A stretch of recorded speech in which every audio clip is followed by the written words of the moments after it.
You're going to get Tocchet back eventually. How close is he, and how much more do you need him in practice to see when he'll be ready to go? Yeah, I think he's getting closer and closer, but we still got to get more live and practice-wise, like 3-on-3, like coverage stuff like that, and that's going to come. But yeah, he's getting close. It's a matter of we'll talk every day and see how he's feeling. I talked to JT about there's the hockey aspect of him coming back to the team to play again, to contribute that way. But there's also the life aspect of a guy who was dealt a pretty severe hand with testicular cancer, and he's back. What have you seen with the guys to have him here, also to lift him up during what he went through? Yeah, I'm not gonna lie, he was down, and over the last 6 weeks, him being with us in training camp, the way he is now, I mean, he looks like he's smiling. He's the guys love him, and he likes being around. So you can tell he's got that happiness back, and he wants to play hockey, and I think that's another part of his life that's going to really help. So, yeah, he's dealt with it really well. I got to give him a lot of credit. Rick, just talking to the guys, they mentioned they still don't feel like they've hit that full 60-minute mark in a game. What more do the guys have to do in order to hit that? Well, I think you're just trying to search that 60-minute game. Obviously the second period was great, and then we kind of let our foot off the gas. We just got to play a consistent style of game. The good thing is we're winning, but we're not happy about our game.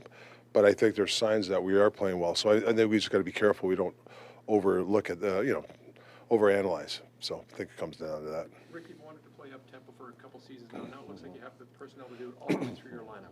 What have you liked about your secondary scoring, particularly your third and fourth line, with that identity to the way that you want to play? Yeah, I think, like I said, I think the rush game in the second in Pittsburgh won us the game.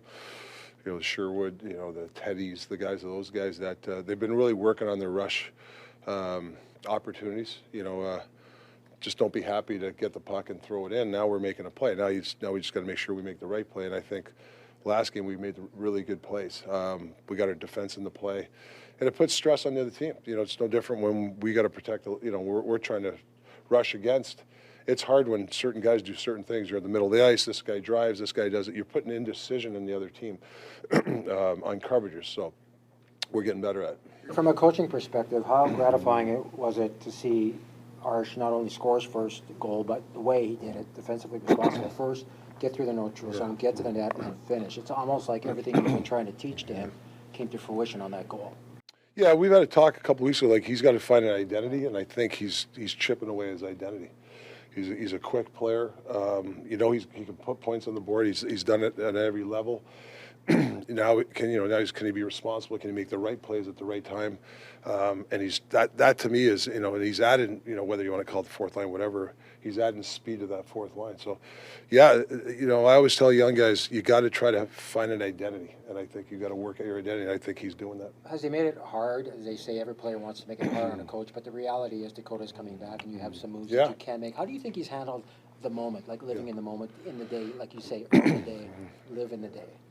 Yeah, I think I was saying about Sprung, like his attitude, even Bainsy, when they didn't dress, the information they're taking, the attitude they have, the way they skate, and then when you get back in the lineup, you have a better chance of succeeding. So, it's no different when you're a young guy. You have to have a good attitude, and you got to work with the coaches when you don't play, because when you're called upon, like Bainsy, the last couple of games, he's playing well because I think he practiced hard.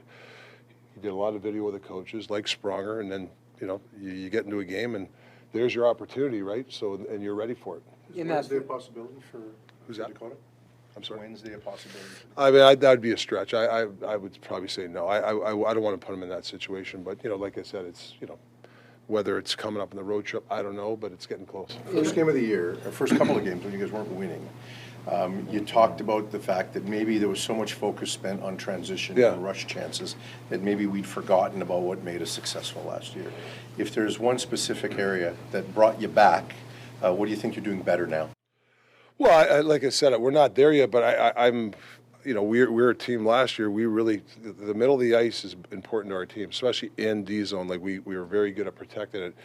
And I think we really got a little bit loose. The guys when they come back, they're looking for the transition, and they're taking off, and they're leaving the middle open. And I think I told you guys that a month ago, it's going to be some growing pains because you got to find that sweet spot. When do you want to go? When do you want to protect the middle? And I've seen signs of that, and I think analytics is saying it's starting to get better.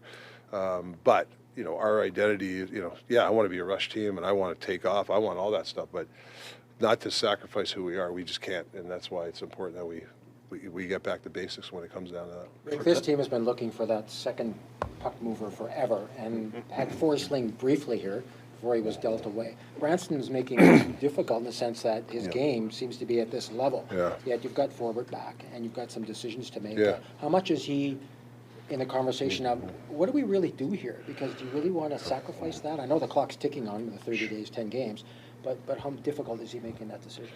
Yeah, I think last game there was 2 instances for me where we need a guy like him. Whether he stays alive, I don't know. He's going to dictate with his play, but he went back so quick. He turned the puck up. He got the puck up to Sherwood, and Sherwood got a grade A chance.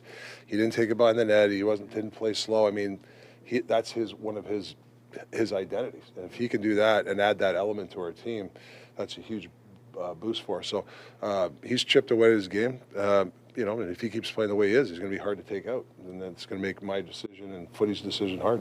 For tonight, Kevin Lankton has got himself the goaltending job. Can we assume he's going to start tonight with the schedule the way that it is? When do you think you're going to get Artie? Yeah, Lanks he'll play tonight, but for sure. I mean, he's on a roll. He's playing really well for us. But we're getting Artie in here, whether it's next game or whatever. We got to get him in. He deserves it. Listen.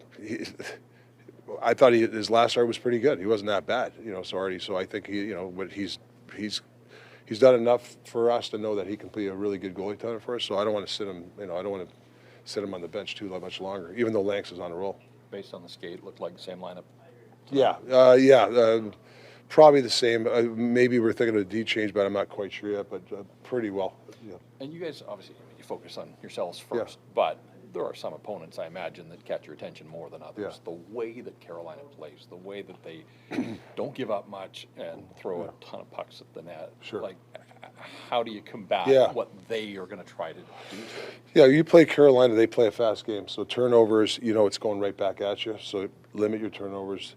They shoot a lot of pucks, so that means you have to box out, and you got to know where your man is. You can't be, like we call it bird watching. You can't be looking at the puck the whole time. You got to know who your man is, and you got to play a responsible game. If you do that, you have a better chance of beating Carolina. If you're bad on box outs and you're gonna, if you're gonna mismanage the puck, game management, it slides advantage to Carolina. That's the way they are. They're not going to hide it. So we know what they want to do. We play similar to them, so it's going to be. I assume it's going to be a fast game. How much of the buy-in is the guy behind the bench? I mean, I think you played briefly with Brindamore, and he looks like he could still play. How much do you think they're a part of the guy behind the bench? Yeah, he's a passionate guy. He's well liked by his team, the players, and what he preaches is be prepared. You got to be in shape, and he.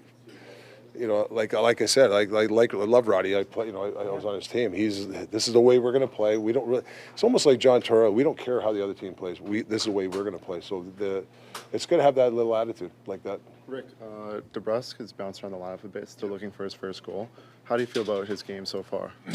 Yeah, I think he's still trying to find a few things. I think he's trying to learn the system, but for him, I think if he plays a little more predictable hockey, plays a little more inside, I know his game will come. He watched some videotape of some of the coaches. I think that's going to help for him tonight. But I'm not worried about him. There's glimpses that he's going to come out of it. Listen, I know he wants to score. We want him to score, but I'm not really concerned about it. To me, it's the certain things that I want him to do that will help his game. Play more inside. Learn a little bit more of our system, but he'll be fine. He's playing with Miller and Besser now on that line that's been so good. What does he need to do in that role to be successful? Yeah, if you play with Millsy, if you stay close to Millsy, if you forecheck with him, you're going to get a lot of chances. With Millsy, if you play a wide game and you're a little late, it's tough. So I think Millsy's the type of guy. He's going to lead the forecheck, and I think Jake, if he does that, come up with loose pucks, he'll get chances. Especially with a guy like Bass who likes to stay in the middle of the ice in the slot. If these guys can win some buck battles, and plus Jake, he can chase pucks down. He's really good that way. Is Foreman an option tonight, or do you want to give? No, he needs some time. Yeah, yep. Okay. I like that. I like that.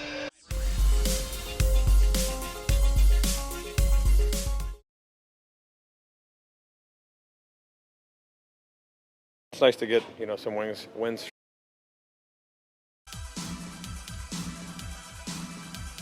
Generational talent. Thanks for liking the video and subscribing.